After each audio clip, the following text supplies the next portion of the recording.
Stage पर खड़े होकर चिल्लाने से ज्यादा सरकार का काम यह है कि वो अपनी जनता का ख्याल रखे। घर घर पैम्पलेट बांटने और वोट मांगने से ज्यादा जरूरी है कि उस प्रदेश का ख्याल उनके नेता रखे। लेकिन भला ऐसा होता है कभी? होता भी होगा तो किसी और राज्य में। हमारे यहाँ ऐसा कुछ नहीं होता और इसीलिए कोरोना का बहाना मारकर राज्य सरकार उन लोगों को आत्महत्या करने पर मजबूर कर रही है जो लोग प्राइवेट विद्यालय चलाते हैं। सरकारी वालों पर तो हमने खूब बोला, अब जरूरत प्राइवेट वालों पर बोलने की है। इसीलिए कि 6 महीना से जिसका विद्यालय बंद हो उसको क्या ही सुविधा मिल सकती है। 6 महीना से अगर किसी प्रधानाचार्य को सैलरी नहीं मिला हो जो किसी प्राइवेट स्कूल में कार्यरत हो तो वो क्या करेगा? एक लड़की जो ग्रेजुएशन के बाद आगे की पढ़ाई के लिए किसी प्राइवेट विद्यालय में पढ़ाती हो, उसको जब विद्यालय वाले सैलरी नहीं देंगे तो वो कैसे रहेगी? हाँ, इसमें ये बात भी है कि प्राइवेट विद्यालयों का कलेक्शन उतना नहीं है कि वो अपने सारे शिक्षकों को बराबर तनख्वाह दे पाए। लेकिन इसका मतलब ये नहीं कि वो शिक्षक भूखे मर जाएं। इसका मतलब ये भी नहीं कि सरकार ये कहकर अपनी कन्नी काट ले कि हम कर ही क्या सकते हैं। अगर आप सत्ता में हैं तो आपदा से लड़ने की जिम्मेवारी आपकी है। और नीतीश जी, वैसे भी आपके काबिल दोस्त नरेंद्र मोदी साहब कहते हैं कि आपदा को अवसर में बदलना है, तो क्यों नहीं बदल पाए आप इस आपदा को अवसर में? क्यों नहीं उन प्राइवेट शिक्षकों को कुछ सुविधाएं दी गई? आज बात इसी पर होगी। नमस्कार, मेरा नाम प्रशांत राय है और आप जनता जंक्शन देख रहे हैं।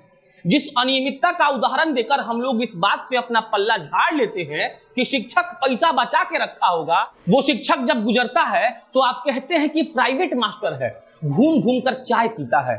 तो सोचिए उसको कैसा लगता होगा। सोचिए 6 महीने से जो आदमी विद्यालय नहीं गया होगा उसका घर कैसे चल रहा है। सरकार बहुत आसानी से कह देती है कि हमने विद्यालयों के डायरेक्टर को कहा है कि शिक्षकों के पैसे ना रोके जाएं, लेकिन सच आप और हम बखूबी जानते हैं।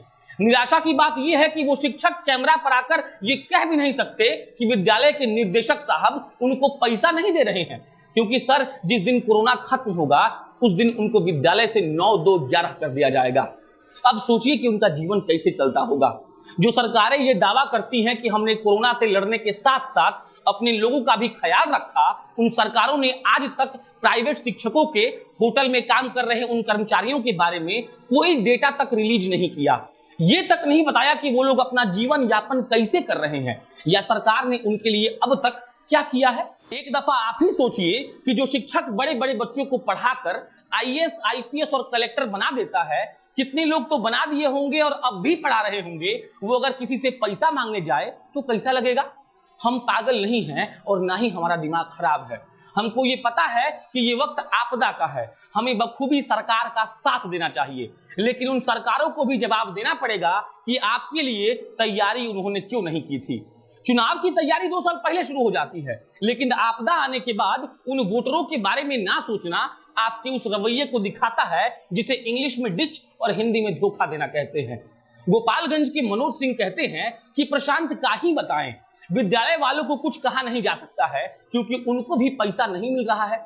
जिस विद्यालय में आप 10 साल से काम कर रहे हो उससे रिश्ता खराब करना सही नहीं रहेगा ना। अगला सवाल था, फिर कैसे होगा सर?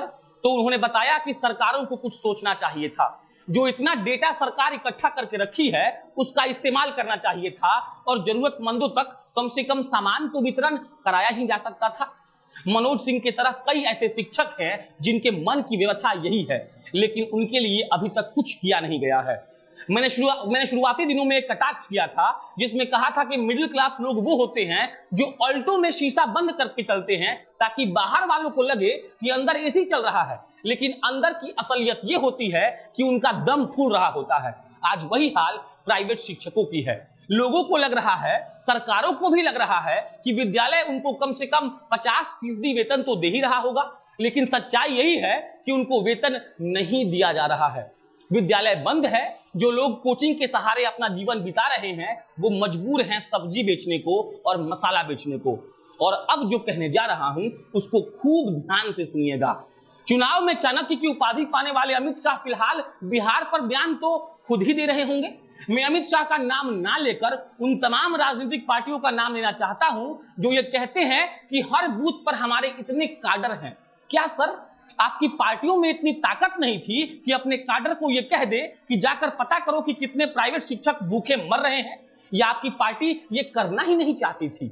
आपकी पार्टियों के कार्यकर्ता को अगर ये कहा जाता कि जाके उन प्राइवेट ट्यूशन पढ़ाने वाले शिक्षकों को खाना या राशन पहुंचा दो, तो क्या वो मना कर देते? या इसमें किसी को लूटने का मजा नहीं है, इसीलिए आप लोगों ने इस पर ध्यान नहीं दिया? सर, इस पर ध्यान दिया जा सकता था, लेकिन चुनाव सर पर होने के बावजूद आप लोगों की हिम्मत इतनी बढ़ चुकी है कि आप लोगों ने इस पर ध्यान दिया ही नहीं, और इसकी वजह सिर्फ बिहार की जनता है। दोषी हम हैं कि जाति के नाम पर वोट दे देते हैं और ये कभी सोचते ही नहीं कि किसी महामारी में हमारी सरकार क्या काम करेगी। हमें इस बात का फिक्र ही नहीं है कि अगर महामारी आएगा तो सरकार कैसे काम करेगी, जबकि संसाधन ना होने का बहाना सुशील कुमार मोदी हाफ पैंट पहनकर घर पर बैठकर दे देंगे। फॉर्मल शर्ट और ढीला ढीला पैंट पहनकर जब वो शिक्षक निकलता होगा कोरोना से पहले, तो उसको गर्व होता होगा, क्योंकि रोड के किनारे चल रहे बच्चे उसको गुड मॉर्निंग और गुड आफ्टरनून सर कहते होंगे। वही शिक्षक जब आज लाइव करके ये कहते हैं कि हमारे पास कोई नहीं है, हम अपना दुख किसको बताएं, तो जनाब क्या ही बताएं। मेरे जैसा पत्रकार उन पर एक स्टोरी करने से खुद को रोक नहीं पाता है, लेकिन क्या फायदा, उनकी तकदीर में मसाला बेचना और सब्जी बेचना ही लिखा है, क्योंकि सरकारों ने आपदा में लोगों का ठेका तो नहीं ले रखा है ना जी। चिंता मत करिए, जब ये दौर खत्म होगा, चुनाव जीतकर फिर कोई उस कुर्सी पर बैठ जाएगा तो कहेगा कि सुनिए जनाब, हम सबका भला कर देंगे, बस एक ठो मौका दे दीजिए ना। अब वीडियो का अंत हो गया। प्राइवेट शिक्षकों की गुहार आज हमने सुनी, समय थोड़ा कम रहता है इसलिए वीडियो नहीं बना पाते हैं, अगला वित्त रहित शिक्षकों पर होगा, तैयार रहिएगा। वीडियो कैसा लगा कमेंट बॉक्स में लिखकर बताइएगा। मेरा नाम प्रशांत राय है, कैमरे के उस बगल खड़े हैं अमन शर्मा। बहुत बहुत धन्यवाद।